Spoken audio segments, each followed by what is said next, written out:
Hi everybody, good evening. It's live challenge day 16.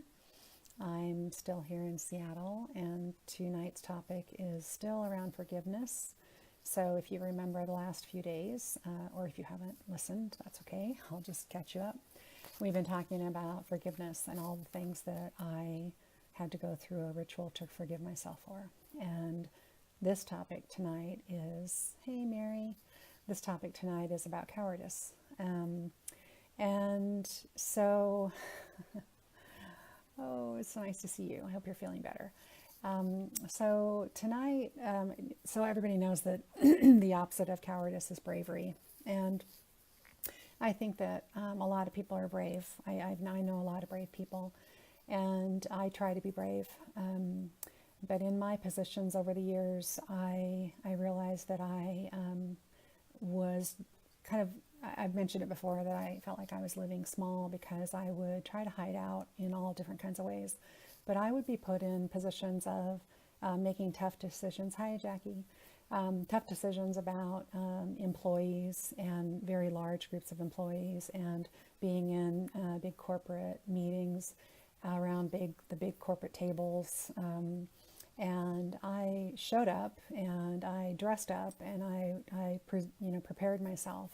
But there were many times when I didn't speak up. I was a coward. And I know that's kind of a tough word.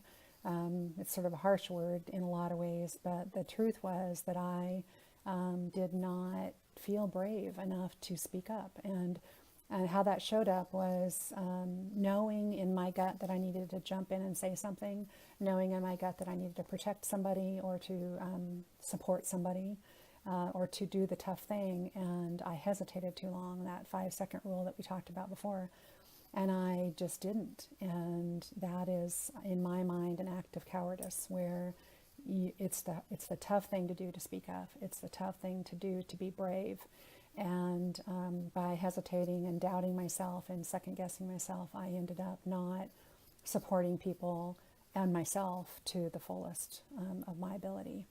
And so I had to spend some time really dealing with the fact that in my lifetime I had not been brave as much as I wished I had been. And the best that I could do was to try to move forward and to try to start to commit acts of bravery, where even though I knew that it was hard and that I was scared, that I knew what the right thing was to do, and that I needed to do it. And so over the last couple of years, it's still hard, but I feel pretty proud that I can go to bed at night feeling like I didn't stay quiet, and I didn't do the easy thing, which was to stay quiet. I spoke up, and I do speak up, and I try really hard to be braver. So that's the topic, and I just, for the thoughts for all of you that are on, are there times in your life when you know the right thing to do is the hard thing, and instead you hesitate too long, or you hi Judy, or you wait just a little bit too long, so that those fear or those doubt voices in your head convince you that you can't or you don't. And it's really hard. And so I think that 5-second rule works really well when you're trying to make a tough decision, when you're trying to do something scary, when you're trying to be brave, is to not let longer than 5 seconds go by. You know what the right decision is, you know what the right answer is, and just jump in and commit to it, and really believe and ask yourself, what's the worst thing that can happen? The worst thing that can happen is you live small, you don't speak up, you don't have your voice, you don't let others hear what you have to say, and therefore there are people that aren't served by you or by anybody else.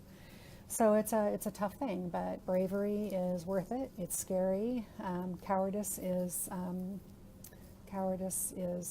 really tough thing to live with over time. It will start to eat away at you, and it will start to make you feel pretty bad. So that's it tonight. I am still in Seattle. I got the chance to go to the viaduct closing today. So we walked on I-99, right in front of the carousel and right in front of the waterfront in Seattle.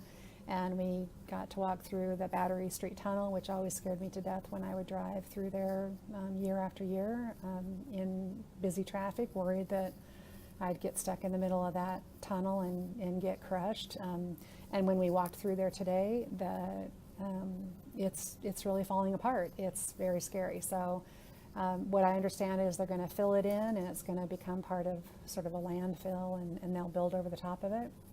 And oh, Mary, you get to ride tomorrow. I wanted to ride on the bike ride tomorrow, but the tickets were sold out so fast. So have a great time. It was a really amazing thing.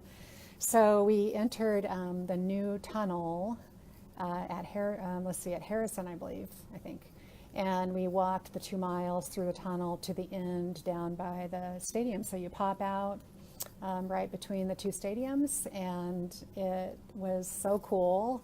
It's all very well lit and beautiful, and so it was a pretty awesome day. And the last time that I remember something really big happening in Seattle was the implosion of the Kingdome, and I had so many memories of going to football games when I was young with Jackie, and driving over and being exposed to that Kingdome and Seattle and the Seahawks. And so I got to be on the 12th Avenue Bridge when the Kingdome imploded, and that was a pretty cool day too.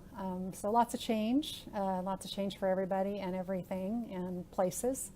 And I know it'll be a blast tomorrow for anybody who gets to ride on the bike ride. But anyway, tonight, that's the topic. It's, around forgiving yourself. Like I said in the last few lives, at the end of all the things that I needed to forgive myself for, I will tell you what I did to let go and to sort of do a ritual around letting go and moving forward. And so, be brave. Walking through the new tunnel was brave. Getting on a bike and going over that slippery bridge is brave. So be careful, Mary. And life is too short to be too worried about the things that can be scary, because life is scary. But those are the most awesome memories when you do something scary. Yeah, I miss Seattle too, Jackie. And I love to be here when I can. So. All right, everybody, this is day 16, live challenge.